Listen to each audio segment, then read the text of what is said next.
Hello and welcome to Where There's Life. Now tonight we're going to be talking about AIDS and the hysteria that surrounds it. With me tonight I have an AIDS sufferer, some AIDS carriers and an interested audience. Now when we started to make this program we had no idea how widespread the hysteria had become, nor the difficulties that we would face in trying to make this program. For despite the fact that we know that AIDS can only be spread by sexual contact or by the mixing of bloods, that it can't be caught like a cold, and that there's absolutely no danger at all in ordinary social contact, irrational fears have prevented us from making the program in our usual studio. So we've had to come outside of the studio to this club in the west of Leeds in order to make the program for you. And first of all the way from America, Amy and Stephen Sloan. Amy and Stephen, thank you for coming all that way to help us to calm our fears about AIDS. Now, Amy, how did you find out that you had AIDS? Well, I was very sick and I'd been having a lot of testing. And on Wednesday I found out that I was pregnant. And on Friday I found out that I had AIDS. All in 1 week? All in 1 week. Within about 2 days. Glorious news and sad news. Right. That's exactly what it was. The best news and the worst news. How exactly did you get AIDS? I was anemic and I had been sick and I was in the hospital in October of 1982. And at that time I received 3 units of blood. And I got better, and then we found out about 1.5 years later that that was it. And I know that that's where it came from because they've found the donors and screened them, and the one donor is HTLV3 positive and he is a gay man. Amy, what symptoms do you have now? I generally have a fevered, tired feeling, sort of like having a mild case of the flu a lot of the time. We're trying to keep the pneumocystis pneumonia under control, and that's what's going on right now. Does it stop you doing anything?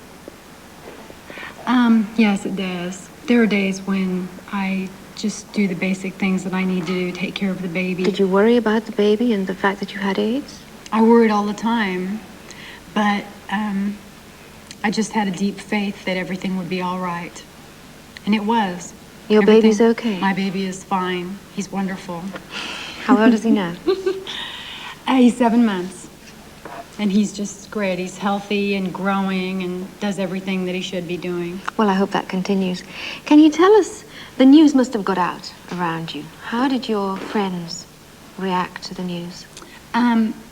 It was mostly compassion. Mostly the people around us were very compassionate, very sad, and they really cared. People have really been pretty good to us, mostly. Have you had any people, though, who shunned you?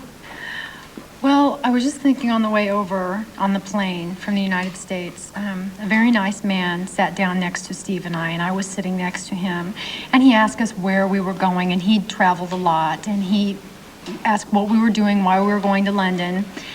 And I kind of beat around the bush about it. I didn't know what to say to him, and I told him that we were going over to do a television show, and of course he asked, well, what are you doing it for? And I didn't know what to say. I couldn't sit right next to this man in an enclosed plane and tell him that I had AIDS. Not that I was ashamed of it or that sort of thing, but because I didn't know what his reaction would be. What if he would have got up and told the stewardess all of a sudden that he didn't want to sit there and that this woman had AIDS? It could have been a really big scene there on the plane because of what the public thinks about AIDS. If I would have had cancer or another kind of terrible disease, I could have said to him, well, I'm going over there to do a show on cancer because I have cancer.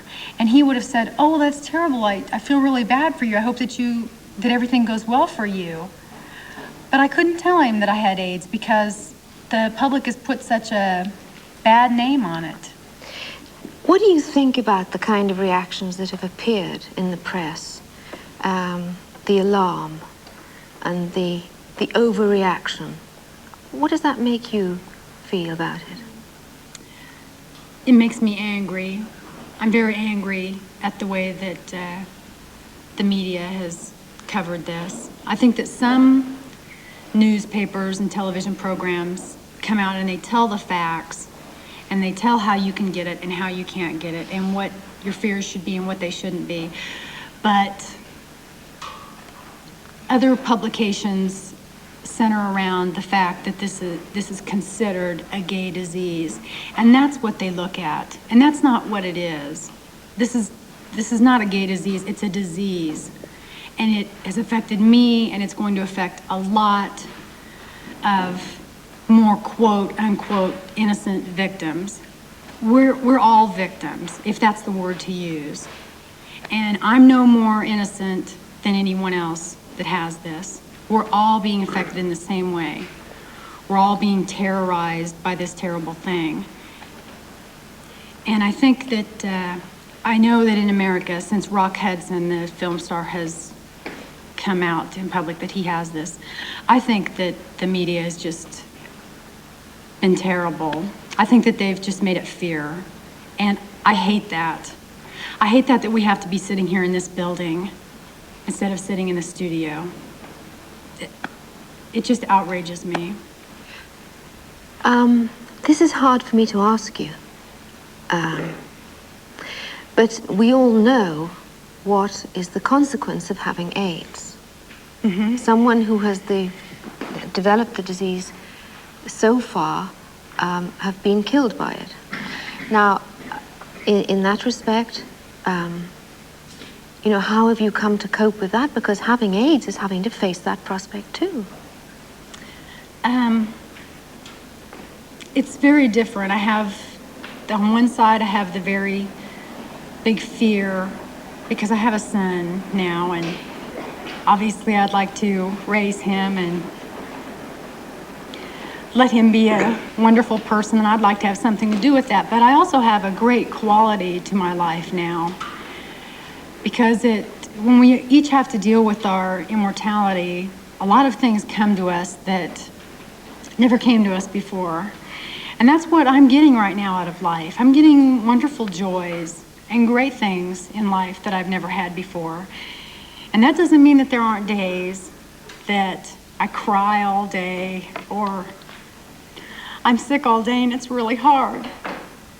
But mostly, I try to look at the good things and the wonderful things that have come out of this, and the wonderful people that I've met, and the great love that my husband and I have, and our child. So it's good and it's bad. That's the way life is. And that's just how I try to look at it right now. Thank you very much. Now, Stephen, can I ask you too? First of all, what's your job? What do you do? I work at a supermarket. Mm-hmm. And what was your reaction to this news? Oh, it was just unbelievable at first. We just couldn't believe it. For a couple of days, we just know they're wrong. It has to be something else. And I think maybe before, we were like a lot of people are. You don't think that it's going to happen to you, and you don't think you'll ever have to deal with it, so you just kind of put it off and pay no attention to it. I think we can all be guilty of those type of things. Mm. But then when it was actually real, then you have to just deal with it, because you sure can't change it, what's happened. You just go on. Thank you both very much. Now, Amy Sloan has AIDS, but there's another group of people who are only carriers. That means they have the virus in their body, but they don't develop the disease. And in this country, one of the groups most at risk is hemophiliacs, because they need blood transfusions and the blood may contain the virus. About 90% of hemophiliacs will be carriers, but probably only about 1 in 10 will develop the disease. Now, John, you're a hemophiliac. That's right. And we all know that hemophiliacs, because of the need for transfusions, are a high-risk group, because the blood might be affected like Amy's was. Now, what are your feelings about the subject? It's something that's very difficult to come to terms with, but in fact, hemophiliacs haven't really much choice about it, because the treatment material that we need can only be made from blood. And it's a risk that you have to accept if you want to live a normal life as a hemophiliac. I mean, what about girlfriends and social life?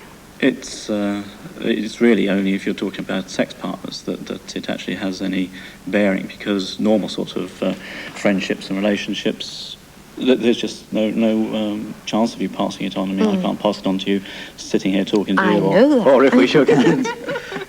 So it's only if we decide to go off and develop a friendship after that it might have some bearing on it. A proposition on air? That's never happened. It's got to be a first word, I think. But really, as far as heterosexual males are concerned, that's the only concern that you have. And I'm divorced, I'm not married anymore. But obviously it's something you've got to discuss with the girlfriend Well, what kind of response have you had? fairly laid back and phlegmatic, really. Really? Yes, I was surprised, to be quite honest. I expected a much greater reaction. But it's really, if you actually stop and think about it, and the statistics that you've quoted now are the worst. Yes. And the likelihood of it being passed on to a heterosexual, to a girl, me passing it on to a girlfriend, is remote anyway. And she obviously must think somewhere on the line that I'm worth it. It's a vote of confidence, the like of which you'll never have again, I would think. Can I talk to you, George? Sure. You're a hemophiliac also, right? Yes, yes. Are you antibody positive? Yes. And what did you feel about finding that out? Pretty shocked at first, but after a while I think you come to terms with it when you realise that the risks of actually developing the full-blown AIDS are pretty slight. And even if I'd have known earlier on the risks involved in taking Factor 8, I don't think I would have swapped the sort of lifestyle I have now through taking Factor 8 to what I had when I was a child, when there was no treatment at all. Right. Going back to those years, I spent weeks in hospital, weeks in pain. When I started work, the employer didn't always want to keep me because I was always sick and in hospital. And now that's all over. Right. So it was a trade-off that was worth it. Oh, yeah. Now, you're married, aren't you? Yes, that's right. Now, how have you rationalised having, being AB positive with your wife, antibody positive? At the moment, they advise partners to use barrier contraception. Now, we'd gone sort of 2 years without using any barrier contraception at all. Right. We started using it when we were advised. But my wife is antibody negative, so I haven't managed to pass it on to her in 2 years. That's also good news. Of normal sex. Yeah, that's good Right. news, yeah. Indeed it is. Well, thank you very much. Now, after the hemophiliacs, I want to talk to another group who are particularly concerned about AIDS. That's the gay community, and whether or not they've come across any prejudice. Hello, Donovan. Are you close to this subject? Are you gay? Yes. Right. Are you antibody positive? Yes, sir. Have you had any unfortunate experiences, for instance, as a result of, finding out that you were? I was barred from the premises of the nightclub that I was working in for a fortnight, and then sacked. What did they actually say to you? They said that I was a danger or health risk to customers. Right. Okay. Can I just ask the rest of you? Now, what do you think about what's happening with AIDS and the gay community? Well, it seems to me that we're just being used as a scapegoat. People seem, from my experience, from other people here who've spoken, people seem to be more afraid of gay people like myself who don't have AIDS than they are of people who do have AIDS because they're heterosexual. I mean, the appalling things that my friends have said to me, which they think is they being helpful. Give us an example. The first one was this friend took the cup out of my hand and said, I ought to sterilise this. We don't want to catch AIDS, do we? And I was devastated. And I said, but, you sleep with people and I don't. How can I catch AIDS? Are there any small things that have happened in your life that are kind of like persecution and you really make you feel bad? Yes. What are you...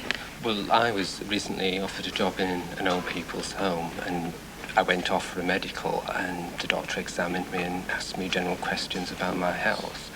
And then she said to me, I don't like having to ask this question, but have you had any contact with the gay scene? So I said yes, and then her attitude changed quite dramatically.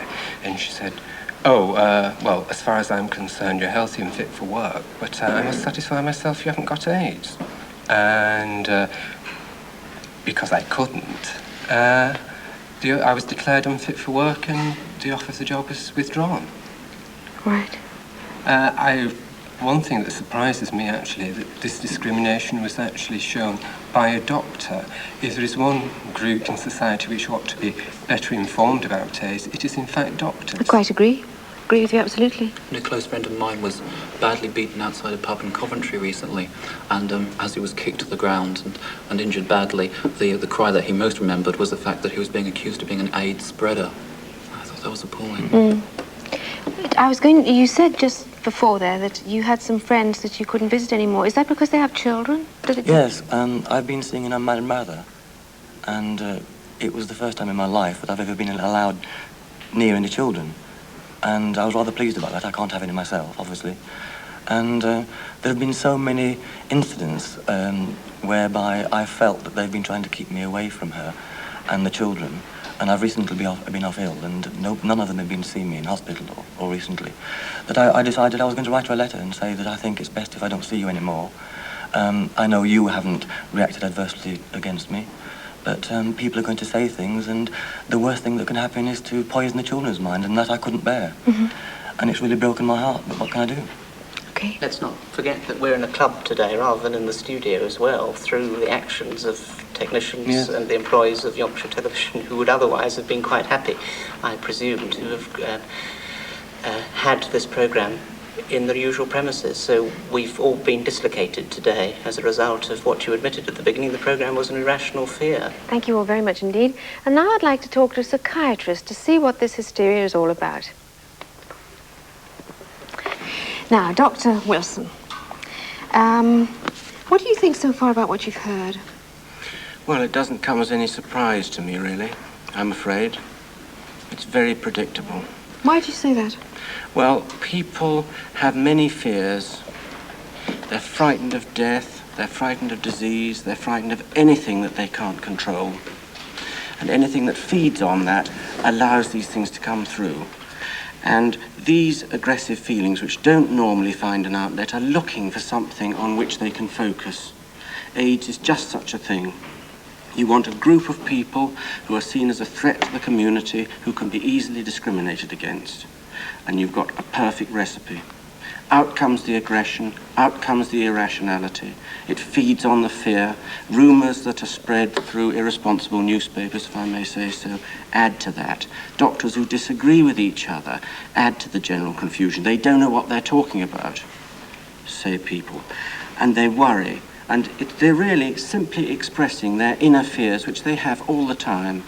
Not necessarily about AIDS, but about anything that they find disturbing. Are you saying that people are very willing? You said aggression was displaced, that we don't know where to put our aggression, and so we kind of fix on something which is weak and vulnerable. Yes, we're very frightened of our feelings. People don't like being embarrassed. They don't like confrontation, whatever it is.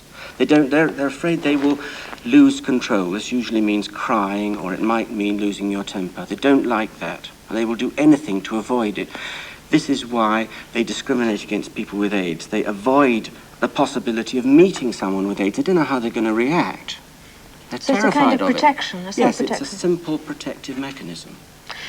But well, what can one do about that? Because that's very deeply ingrained, isn't it? Nobody in this room is frightened of the people here who are carrying the AIDS virus, or have actually got the AIDS disease. We've met them, we know them personally, consequently there's no fear at all. I notice no one's trying to run out of the room or anything like that. That's the answer. Combat it by direct feeling and action. Thank you very much. Now, you're a counsellor to people who have AIDS. You've met an awful lot of people who are in that situation. But our audience are heterosexual people. Now, what kind of simple advice could you give our audience, to help them? What sort of precautions ought they to be taking? Well, clearly the most important single precaution is to cut down on the numbers of people that you have sex with. Be careful about the background of people that you have sex with. Find out a bit about them, you mean? That's right. And perhaps avoiding prostitutes is another vital piece of information. Why should that be?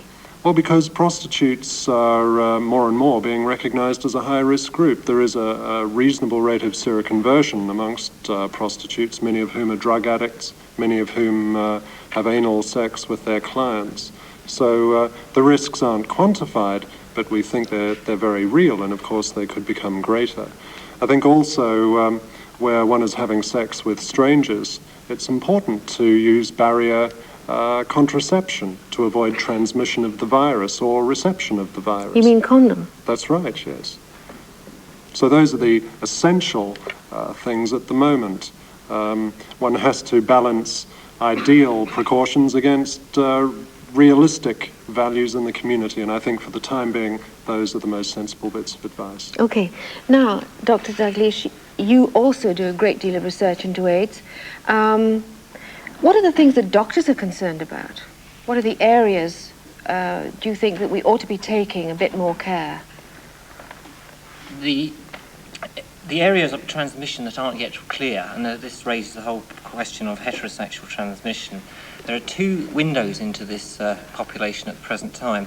One is through the very high number of people in inner cities, etc., who are using drugs intravenously. They use the same needle, and a lot of them are already infected. And the people who they mix with, they may be teenagers in the sexually active group, they mix with people who aren't necessarily drug addicts, who could possibly pass it on into a sexually active community. The other thing is the potential of bisexual people to transmit it to people who don't realise that they are bisexual and have come into contact with the virus. And I think that this may be a much greater percentage of the population than we're prepared to admit. By that sort of person, you mean someone who has sex with his wife, say, and on a business trip might have a homosexual affair? Exactly. Uh-huh. And then the third aspect, which is obviously worrying, is the possibility that prostitutes can transmit it to their clients. And as it is known from various studies around the world that many prostitutes have in fact got the virus.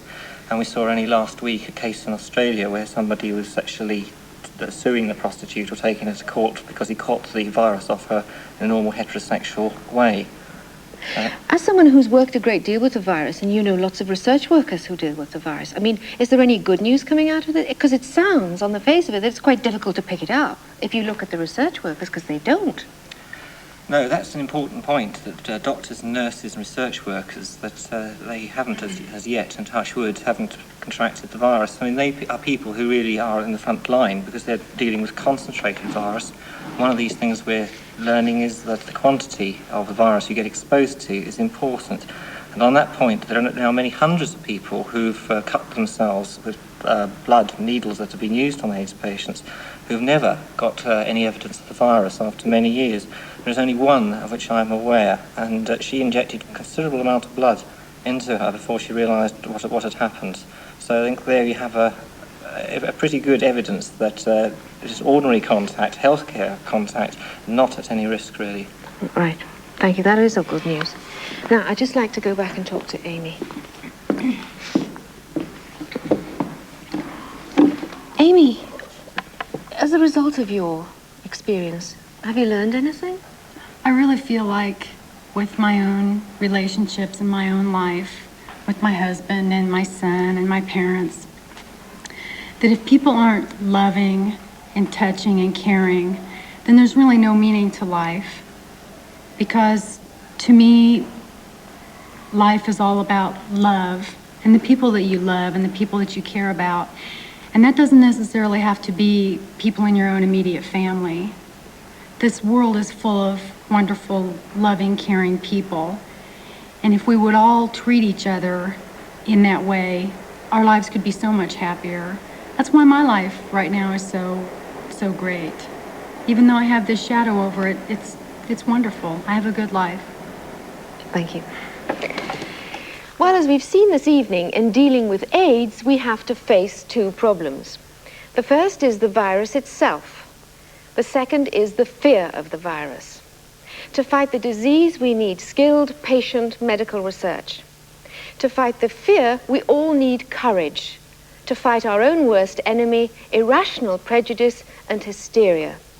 Because it's they that could destroy us, not the virus. Thank you and good night.